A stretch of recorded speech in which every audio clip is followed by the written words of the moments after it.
Assim diz a palavra de Deus, Ruth, capítulo 1, versos 1 ao 5. Nos dias em que julgavam os juízes, houve fome na terra. E um homem de Belém de Judá saiu a habitar na terra de Moabe, com sua mulher e seus 2 filhos. Este homem se chamava Elimeleque e sua mulher Noemi. Os filhos se chamavam Malom e Quilion, efrateus de Belém de Judá. Vieram à terra de Moabe e ficaram ali. Morreu Elimeleque, marido de Noemi, e ficou ela com seus 2 filhos, os quais casaram com mulheres moabitas. Era o nome de uma Orfa e o nome da outra Ruth, e ficaram ali quase 10 anos. Morreram também ambos, Malom e Quilion, ficando assim a mulher desamparada de seus 2 filhos e de seu marido. Vamos orar.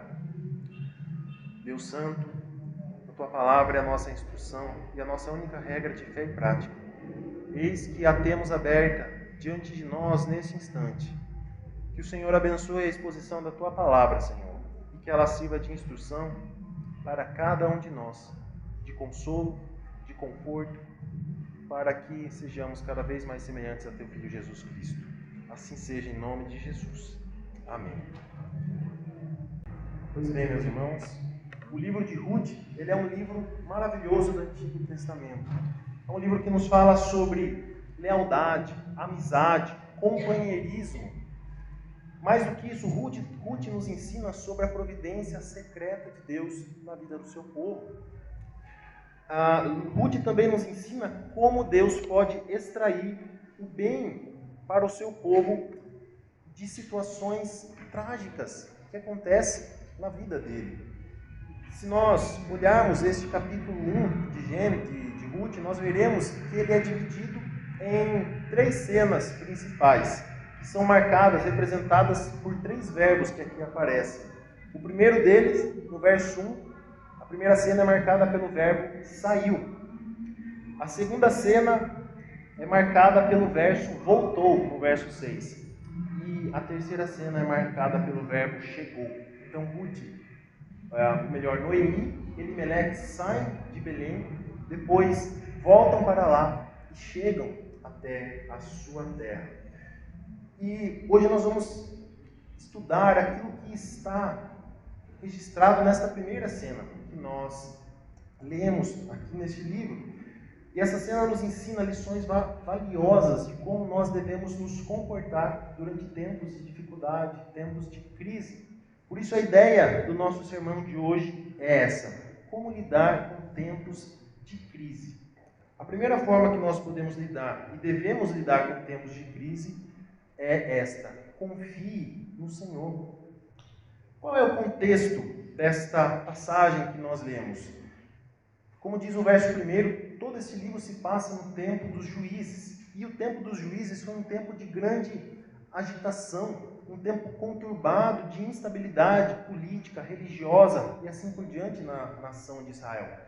Foi o período mais obscuro da história do povo israelita, quando eles ficavam vivendo um ciclo constante de pecado, punição, arrependimento, livramento e restauração. E assim que eles clamavam a Deus, o Senhor os libertava dos seus opressores. Mas assim que aquele juiz falecia, o povo retornava aos seus antigos pecados. E a história de Ruth começa então nesse cenário triste, mostrando que a infidelidade do povo resultou em juízo de Deus. Deus usou a fome como um meio de castigar o seu povo de Israel, aquele povo rebelde. Na primeira metade do verso 1, está escrito: nos dias em que julgavam os juízes, houve fome na terra. Alguns estudiosos vão datar esse livro no tempo de Gideão, quando os invasores midianitas oprimiram o povo de Israel durante um período de 7 anos. E esse período de Gideão encaixaria perfeitamente neste contexto de Ruth, porque o povo de Israel semeava a sua semente, plantava as suas messes, mas então no tempo da colheita subiam os midianitas com outros povos daquela região e saqueavam todo o sustento daquele povo, de forma que aquilo que ficava daquilo que eles haviam plantado não era suficiente para sustentar todo aquele povo. Portanto, foi um período de grande fome na história israelita, no período dos juízes. E muito tempo antes, o Senhor, por meio de Moisés, havia avisado ao povo quais seriam as consequências de se rebelar contra Deus. Dentre muitas consequências que haveriam, como está em Levítico capítulo 26, Deuteronômio 28, o Senhor havia advertido que se eles se rebelassem, se voltassem contra Deus, o Senhor faria com que as terras não dessem a sua messe, que o alimento produzido na terra não seria suficiente para saciar a fome do povo, e é exatamente isso que está acontecendo neste momento da história de Israel, retratado no livro de Ruth. De fato, se rebelar contra Deus traz grande maldição pactual ao povo do Senhor. Os israelitas estavam ali apenas colhendo aquilo que eles próprios haviam semeado. Eles haviam semeado na carne, e da carne haviam colhido o castigo do Senhor. E é interessante notar também que eles saíram de Belém. E Belém, no hebraico, significa casa do pão. Eles saíram da casa do pão porque não havia pão, não havia sustento, não havia alimento. Então eles foram para Moabe para procurar melhores condições de vida. E a primeira lição nós podemos já extrair desse ponto. O seu bem-estar não é resultado da sua própria força, não é resultado do seu esforço, das suas estratégias, não é resultado dos trabalhos do seu próprio braço, pelo contrário. É fruto de uma vida fiel a Deus. Assim era com o povo de Israel no passado, e assim também é conosco hoje. Se você está passando dificuldade, a solução não está em você mesmo, não está na sua força, mas está no Senhor. Aprenda a confiar então no Senhor, para que nós sejamos abençoados por Ele. Confie no braço forte do Senhor, e não nas nossas mãos mirradas, porque nada temos a fazer por nós mesmos. Talvez você esteja passando por algum momento de crise, de dificuldade na sua vida, seja na sua vida financeira, no seu casamento, um problema de saúde, talvez um problema do luto, mas se nós confiarmos no Senhor, Ele nos ajudará. Seja fiel a Deus, ande nos caminhos de Deus, do Senhor, e obedeça aos seus mandamentos, e assim nós seremos abençoados, como a palavra de Deus nos promete.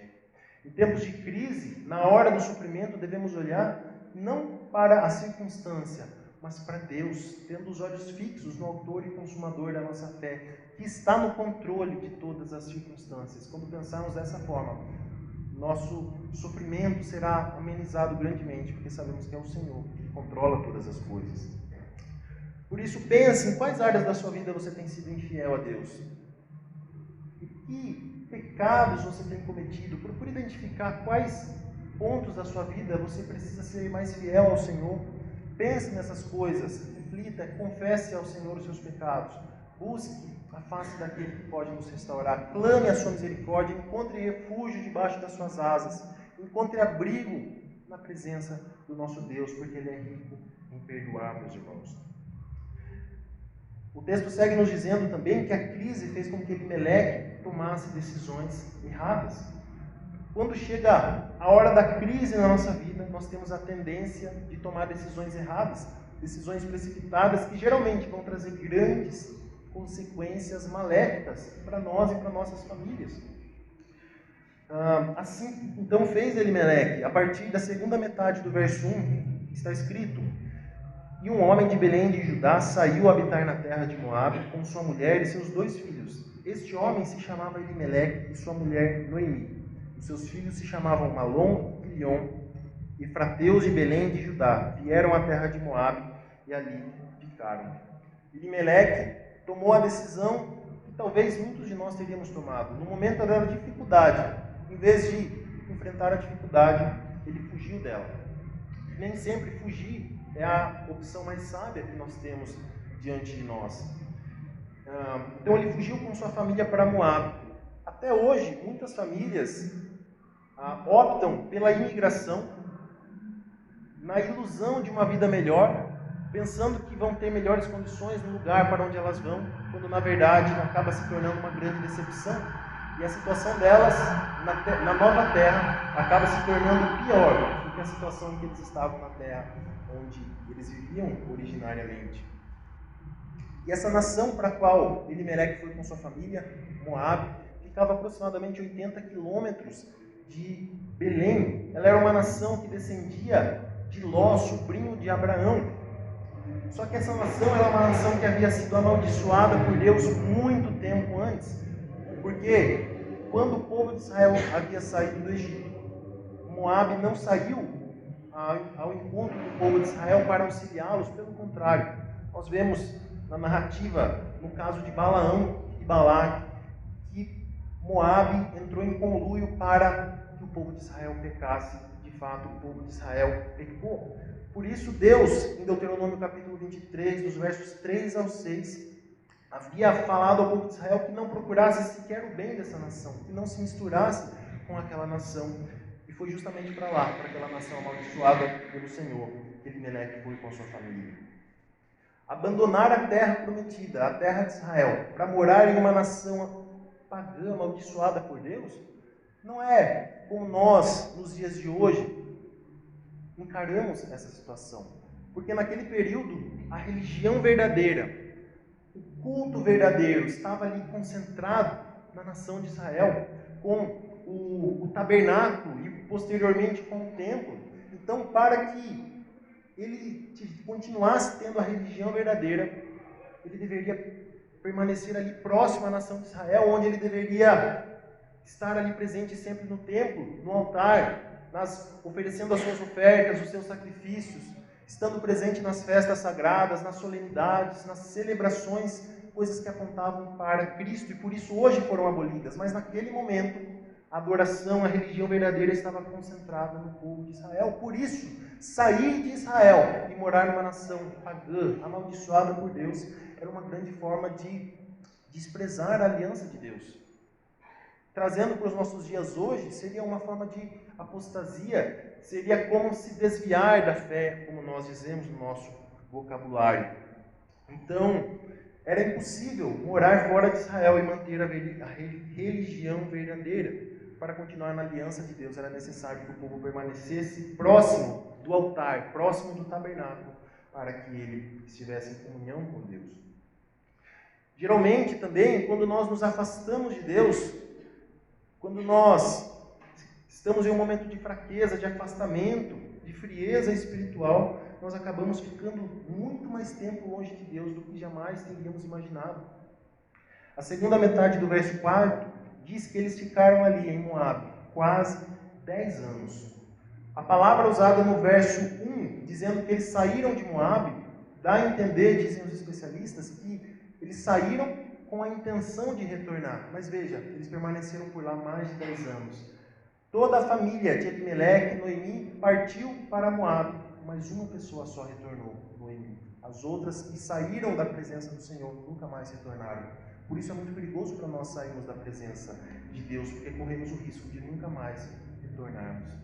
Nós fazemos planos, talvez planejemos tirar férias de Deus, do seu povo, da sua presença, pensando em retornar um dia, mas esse tempo acaba se postergando e na grande maioria dos casos acaba nunca se concretizando. E nós, como Elimeleque, como Malom e Quilion, acabamos morrendo longe da presença de Deus. Em vez de confiar na sua própria providência, Elimeleque tentou resolver a situação do seu próprio jeito, usando os seus próprios métodos, e acabou pecando contra o Senhor com suas decisões erradas que trouxeram grande sofrimento para ele e sua família. O verso 6 nos mostra que o Senhor, enfim, voltou a ter misericórdia do seu povo. E o povo voltou a se arrepender e buscar a face do Senhor. E, portanto, o Senhor voltou a abençoar aquele povo e converteu a maldição em bênção. E fez com que aquele povo tivesse alimento. Por isso, a solução para o problema da fome que o país estava passando não era simplesmente abandonar o país, mas era se voltar para Deus, buscar a face de Deus, para que Ele abençoasse novamente o seu povo. Assim era com Israel, assim é conosco, a nossa nação. Quando a hora da dificuldade chegar, então, meu irmão, minha irmã, não tome decisões precipitadas, mas pelo contrário, busque a direção, a providência, o direcionamento do Senhor. Busque conhecer pela palavra de Deus qual é a vontade do Senhor para a sua vida em todos os problemas, em todas as crises que você enfrenta. Lembre daquilo que o apóstolo Paulo disse em Filipenses 4: não andeis ansiosos por coisa alguma. Em tudo, porém, sejam conhecidas diante de Deus as vossas petições, pela oração e pela súplica, com ações de graças. e a paz de Deus, que excede todo entendimento, guardará o vosso coração e a vossa mente em Cristo Jesus. E já o apóstolo Pedro, ele diz na sua primeira carta, no capítulo 5, humilhai-vos, portanto, sob a poderosa mão de Deus, para que ele em tempo oportuno vos exalte, lançando sobre ele toda a vossa ansiedade, porque ele tem cuidado de vós. O Senhor tem cuidado de nós, amados irmãos. Por isso, não queira resolver os seus problemas, as suas crises com a sua própria sabedoria. Pelo contrário, confie no Senhor, porque nós temos a promessa de que Ele cuida de nós, Ele nos guarda, Ele nos abençoa. E se você buscar a face dEle, buscar a direção dEle e entregar os seus problemas diante dEle, se você for obediente, então a voz de Deus, com certeza, Ele será para você um forte refúgio, sempre que você precisar do socorro do alto. Mas o texto ainda segue adiante, falando agora a nós sobre o drama da viuvez, do luto e da pobreza. Elimeleque fugiu com sua família para Moabe, para fugir ali da fome, da morte. Mas foi exatamente isso que eles acabaram encontrando naquele lugar. O verso 3 diz o seguinte: morreu Elimeleque, marido de Noemi, e ficou ela com seus 2 filhos. Misteriosamente, Elimeleque faleceu na terra de Moabe. Se por doença ou por velhice, não sabemos. Mas ele faleceu naquele lugar. E aquilo foi uma tragédia para a vida de Noemi, sua esposa. Pense qual era a situação de uma viúva no Antigo Oriente. Todo o sustento das mulheres provinha do seu casamento. E se o marido de uma mulher morresse, isso significava que todo o seu sustento estava perdido. Ela não tinha mais de onde tirar o seu sustento. Ela não poderia colher nos campos como os homens faziam, nos trabalhos braçais que os homens faziam, porque se para nós hoje há trabalhos difíceis, quanto mais naquele tempo, onde não havia nenhum tipo de direito trabalhista ou coisa parecida. Então, o sustento de Noemi estava ali nas mãos do seu marido. E uma vez que seu marido morreu, ela perdeu todo o seu sustento. Por isso mesmo, muitas mulheres acabavam se degradando na prática da prostituição, numa medida desesperada para conseguir o seu sustento. Então era uma situação dramática e lamentável.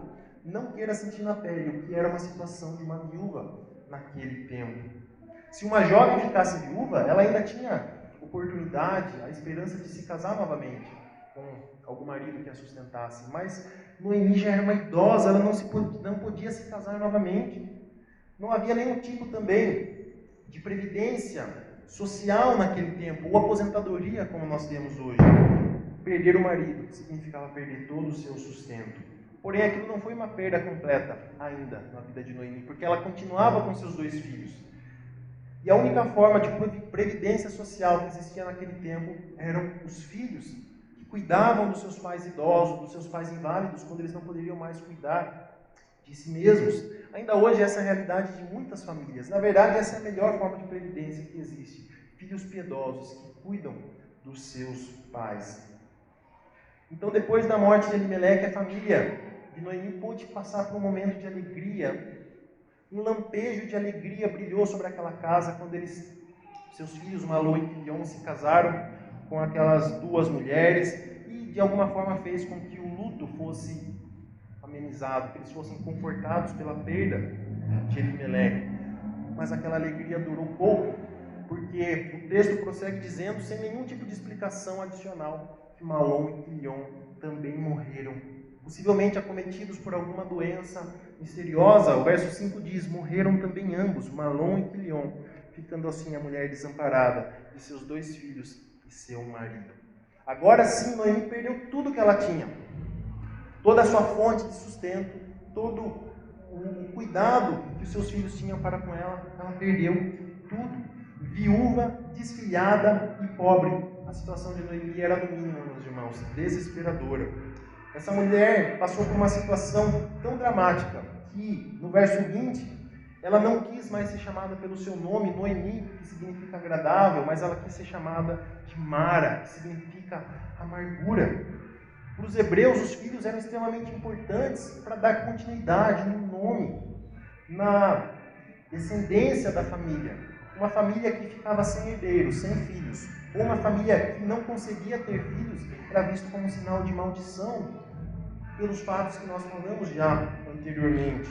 É por isso que o Salmo 127, ele diz: herança do Senhor são os filhos, e fruto do seu ventre e galardão, como flecha na mão do guerreiro, assim os filhos da mocidade. Feliz o homem que enche deles a sua aljava. E o Salmo 128 também diz: a tua esposa no interior da sua casa será como a videira frutífera, teus filhos como rebentos de oliveira à roda da tua mesa. Eis como será abençoado o homem que teme ao Senhor. Por isso, filhos é um sinal de bênção, mas perder todos os filhos da forma como eles perderam era uma situação desoladora. Veja, Noemi, viúva, desfilhada, sem o seu sustento, na situação da pobreza, idosa e sendo ainda imigrante em uma nação hostil, inimiga do povo de Deus. Que situação terrível, meus irmãos, que aquela mulher passou.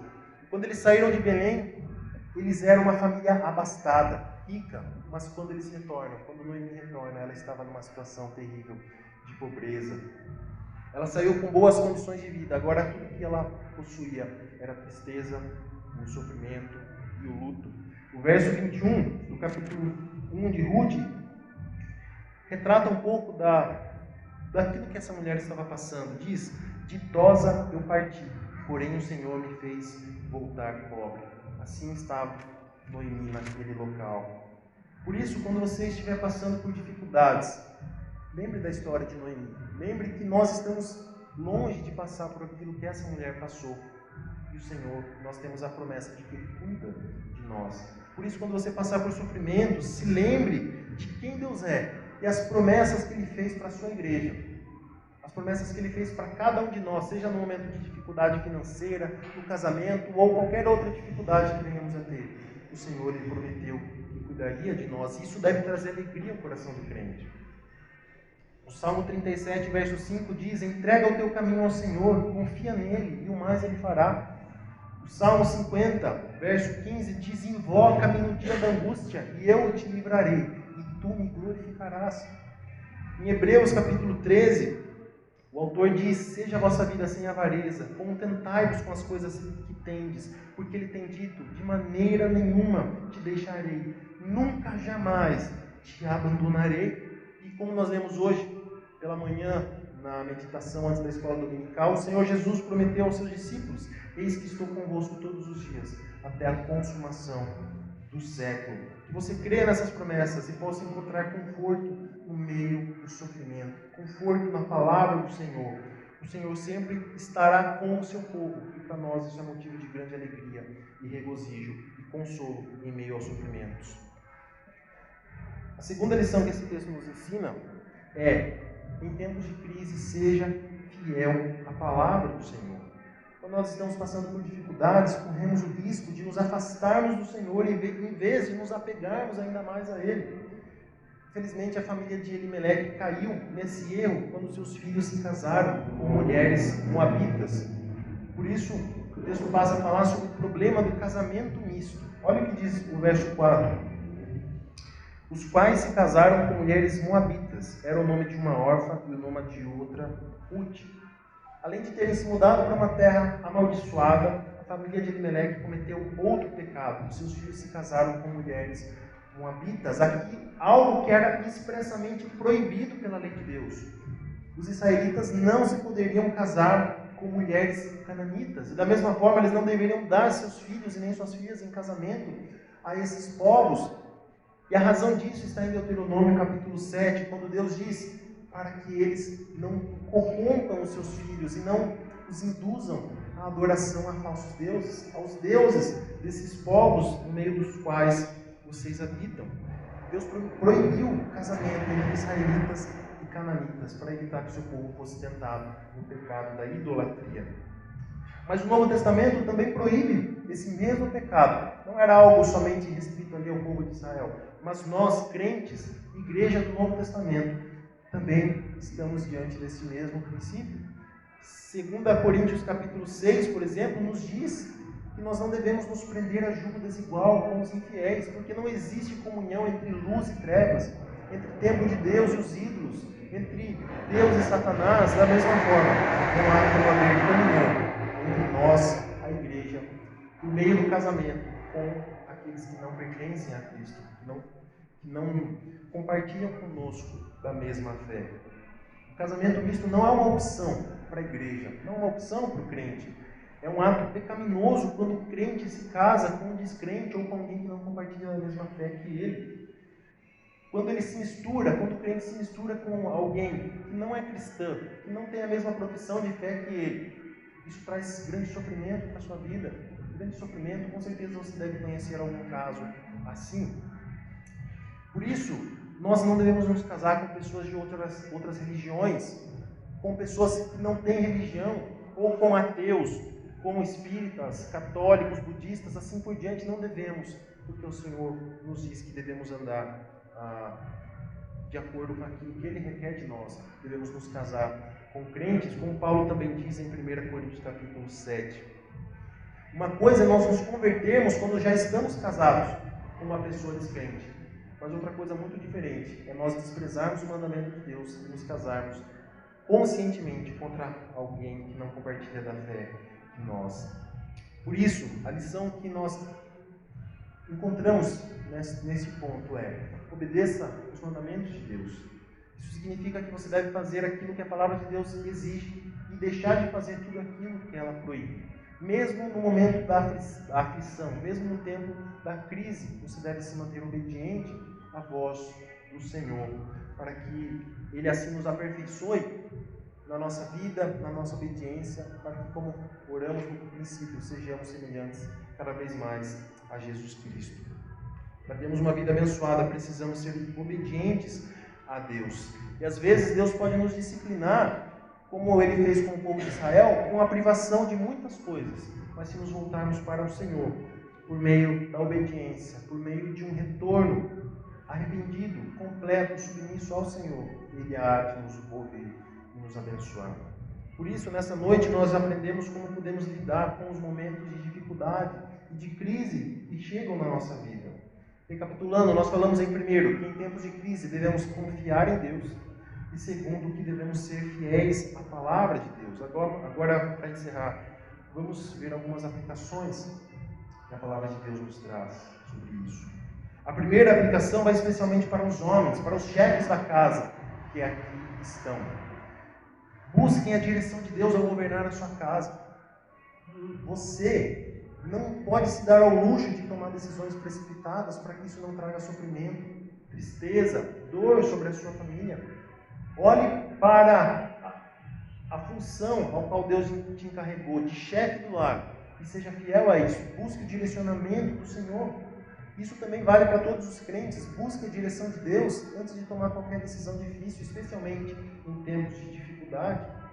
Lembre-se de consultar ao Senhor em oração, buscando saber qual é a sua vontade por meio da palavra do Senhor, para que Ele te ajude a ter decisões sábias de acordo com a sua palavra. A segunda aplicação que nós podemos extrair desse texto é: tenha certeza que você pode ter acesso direto a Deus por causa do sacrifício de Jesus. Elimeleque pecou quando saiu de Israel porque a religião verdadeira estava lá, naquele local, em Israel.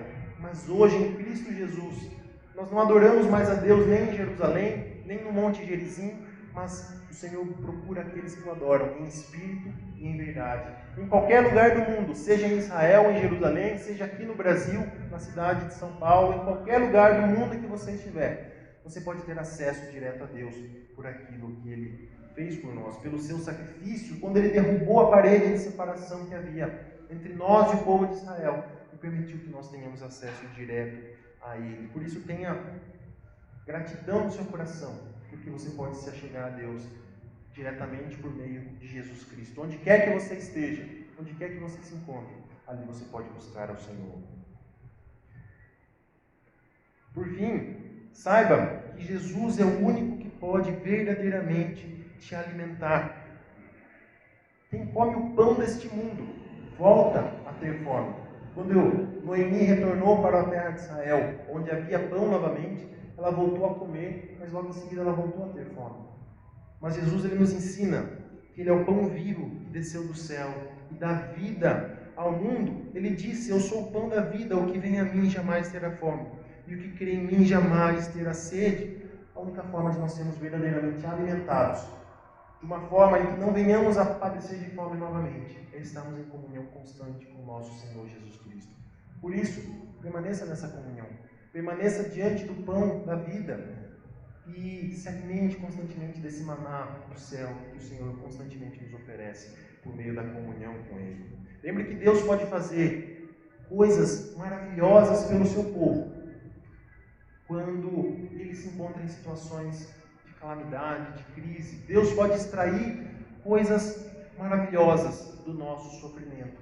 Nós veremos, quando nós seguimos meditando nesse livro de Ruth, foi por meio dessas decisões que eles tomaram, apesar dessas decisões, o Senhor utilizou esta família para que, pela descendência dela, viesse ao mundo o nosso Senhor Jesus Cristo. Apesar das decisões erradas e dos pecados que eles tomaram, o Senhor fez com que deles descendesse o Messias, o nosso Salvador, o Senhor Jesus Cristo. Por isso, tenha fé que Deus é fiel e certamente ajudará o seu povo e a cada um de vocês que sofrem, se vocês buscarem a Ele. Que Deus te abençoe e te guarde, em nome de Jesus. Amém.